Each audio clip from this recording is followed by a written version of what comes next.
The following program contains mature content matter and coarse language. Listener discretion is advised. Enjoy all these great shows from Giant Monster Productions. Tales of the Monster Hunters, Tales from the Author, Hail, Cassius, Starbusters, Dorian Kane, Anti-Kaiju Protection Force, and Tales from Across the Cosmosphere. All available to listen to wherever you get podcasts. Presented in Monster Scope!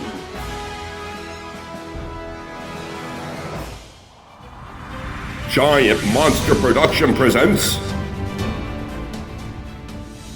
Since the dawn of time, the world has been plagued by demons and monsters, cloaked by the night and shadows.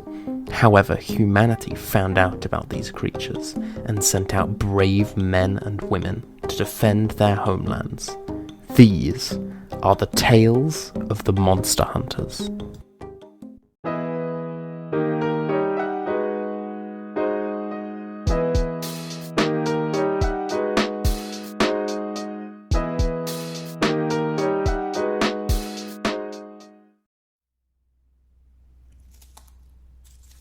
I can't believe Chloe said all those things. They were some deep-rooted feelings, that's for sure. Christy and Regan didn't know how to react. Boos are not. She had no right bringing that all up considering Christy's condition. We tried to tell her, but she wasn't having any of it. Regardless, she better have a good apology for the both of them. Did you ever know Bruno had the hots for Chloe? No, which means it wasn't anything but Bruno being Bruno. Why do you say that? Because he always told me if he liked a girl and who she was, Chloe's name never came up. I can't imagine Chloe will feel too good if she ever finds out that he never liked her in the way she thought he did. Now back to why we're here. Your intel confirmed the vampire was somewhere in this abandoned building. Yes. Why do they always go for the same place? Creatures of habit. And the night. Good one. It is too bad Christy is not able to hunt with us. I was looking forward to that. But now with the baby or babies, it will be some time before that happens. Do you think she will even want to hunt after the baby or babies arrive? That will be up to her. Stella, have you ever thought about letting Joe know about your hunting? I have, but I can't tell him. But what happens if he finds out on his own? And how will he react having to find out on his own? Things I will deal with when I have to. So can we focus on this bloodsucker? Yes, sorry Stella. Don't be. It is something that has weighed on my mind for some time. I know I should tell him, but I just can't. Talking to your parents sometimes can be as scary as the monsters we hunt.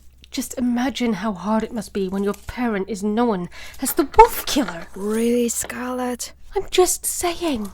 It has always been an event to talk to my dad ever since I was a kid. He casts such a big shadow. You hear that? Up above. Damn, it moves fast. Look out! You got it, Amelia? Look at it! It's like no vampire I have ever seen before. Any other vampire I've ever came across has looked human. This one's bald, and its ears are pointy and stick out from its head. And it must not like to be clothed. It must feel more comfortable running around in its only, I guess, underwear. This is curious. Amelia shot it point blank. But there's no wound. That is because I have healed. What the hell? Foolish flesh hounds. Here, let me blow you a kiss, so you can rest a while. It released some type of mist from its mouth, making me... Amelia... I see you do not go down so easy, do you, my pretty? That is fine. I shall just try a more concentrated dose on... Save your poison, vampire. You can't hurt me. What is going on here? my mist. I told you it wouldn't work. But before I kill you, you'll tell me just what exactly you are. What am I? Foolish woman. I am not a mere vampire you can kill with silver or stakes. I am Lumina. And what is that exactly? A Lumina has experienced at least 3 or more centuries of unlife. And in that time, we have elevated ourselves from the commoners whom we address that are not a Lumina. Our evolution over those centuries has enabled us to grow a tolerance to the sun, allowing us, when we want to be able to walk during the day.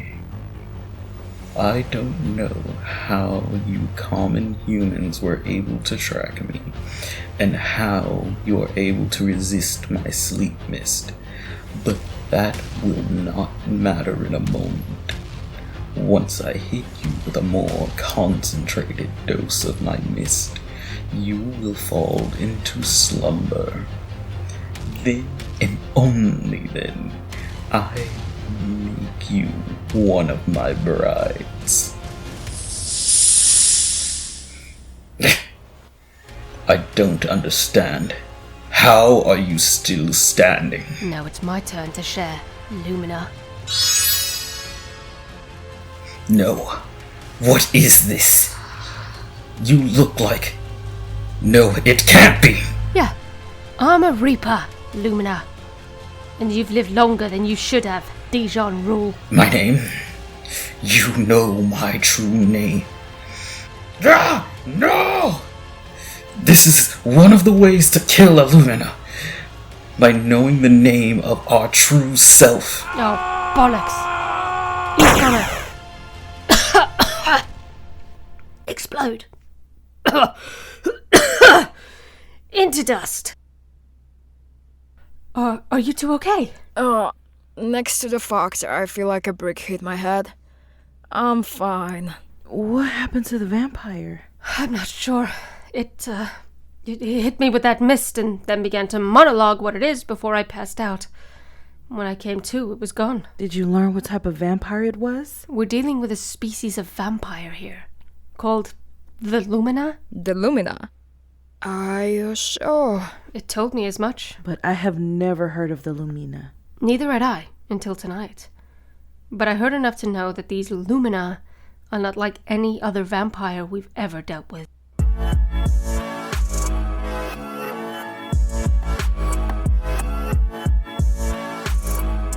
Tales of the Monster Hunters Serial Box Issue 42, The Lumina, was voiced by Mystic Waters as Stella, Anna Gasica as Amelia, Ashley Tyler as Scarlet, and Nicholas Sykes as the Lumina. Tales of the Monster Hunters, created by Antonio and Enzo Ferrara. Music by Alexander Ferrara. Directed by Antonio Ferrara. Produced by Antonio and Enzo Ferrara. Art by Enzo Ferrara. Written by Antonio Ferrara. Editing and audio engineering by Antonio Ferrara. This presentation of Tales of the Monster Hunters Serial Box Issue has been brought to you by Giant Monster Productions. Copyright 2024. Tales of the Monster Hunters, available to listen on Amazon Music, Apple Podcast, Spotify and wherever podcasts are available. To contact Giant Monster Productions, email them at giantmonsterprod@hotmail.com. Follow Giant Monster Productions on Twitter at GiantMonsterPro, Instagram at Tales of the Monster Hunters, Facebook, TikTok and YouTube. If you have enjoyed this podcast, please leave a like or a review on your favorite podcast platform. Thank you for listening.